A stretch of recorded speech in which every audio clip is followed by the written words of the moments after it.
ದತ್ತ ಜಯಂತಿ ಬ್ಯಾನರ್ಗಳನ್ನ ಕಿತ್ತು ಓಮ್ನಿಯಲ್ಲಿ ಕಿಡಿಗೇಡಿಗಳು ತುಂಬಿಕೊಂಡು ಹೋಗಿದ್ದಾರೆ.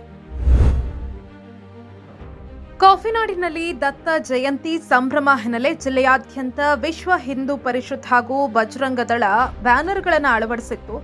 ದತ್ತ ಜಯಂತಿ ಬ್ಯಾನರ್ಗಳನ್ನ ಕಿತ್ತು ಓಮ್ನಿಯಲ್ಲಿ ಕಿಡಿಗೇಡಿಗಳು ತುಂಬಿಕೊಂಡು ಹೋಗಿದ್ದಾರೆ. ಚಿಕ್ಕಮಗಳೂರು ತಾಲೂಕಿನ ಬಸ್ಕಲ್ ಗ್ರಾಮದಲ್ಲಿ ಘಟನೆ ನಡೆದಿದೆ. ಬೆಳಗಿನ ಜಾವ ಓಮ್ನಿಯಲ್ಲಿ ಬಂದಂತಹ ಕಿಡಿಗೇಡಿಗಳು ಕೃತ್ಯವನ್ನ ಎಸಗಿದ್ದಾರೆ.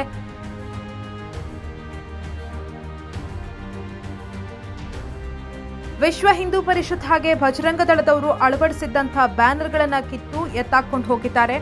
ಕಿಡಿಗೇಡಿಗಳ ಈ ಕೃತ್ಯ ಸಿಸಿಟಿವಿಯಲ್ಲಿ ಸೆರೆಯಾಗಿದೆ. ಚಿಕ್ಕಮಗಳೂರು ತಾಲೂಕಿನ ಬಸ್ಕಲ್ ಗ್ರಾಮದಲ್ಲಿ ಘಟನೆ ನಡೆದಿದೆ. ಕಿಡಿಗೇಡಿಗಳ ಕೃತ್ಯಕ್ಕೆ ವಿಶ್ವ ಹಿಂದೂ ಪರಿಷತ್ ಹಾಗೆ ಬಜರಂಗ ದಳ ಕಾರ್ಯಕರ್ತರು ಆಕ್ರೋಶವನ್ನ ಹೊರಹಾಕಿದ್ದಾರೆ. ಯಾರು ದುಷ್ಕರ್ಮಿಗಳಿದ್ದಾರೆ ಅವರನ್ನ ಪತ್ತೆ ಹಚ್ಚಬೇಕು ಅಂತ ಆಗ್ರಹಿಸಿದ್ದಾರೆ.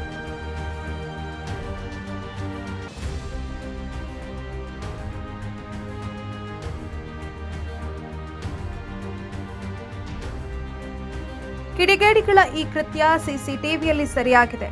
ಚಿಕ್ಕಮಗಳೂರು ತಾಲೂಕಿನ ಬಸ್ಕಲ್ ಗ್ರಾಮದಲ್ಲಿ ಘಟನೆ ನಡೆದಿದೆ. ಕಿಡಿಗೇಡಿಗಳ ಕೃತ್ಯಕ್ಕೆ ವಿಶ್ವ ಹಿಂದೂ ಪರಿಷತ್ ಹಾಗೆ ಬಜರಂಗ ದಳ ಕಾರ್ಯಕರ್ತರು ಆಕ್ರೋಶವನ್ನ ಹೊರಹಾಕಿದ್ದಾರೆ. ಯಾರು ದುಷ್ಕರ್ಮಿಗಳಿದ್ದಾರೆ ಅವರನ್ನ ಪತ್ತೆ ಹಚ್ಚಬೇಕು ಅಂತ ಆಗ್ರಹಿಸಿದ್ದಾರೆ. ಸೆಂಚುರಿ ಟಿವಿ ಕನ್ನಡ ಚಾನೆಲ್ ಅನ್ನು ಸಬ್ಸ್ಕ್ರೈಬ್ ಮಾಡಿ, ಲೈಕ್ ಮಾಡಿ, ಕಾಮೆಂಟ್ ಮಾಡಿ, ಶೇರ್ ಮಾಡಿ.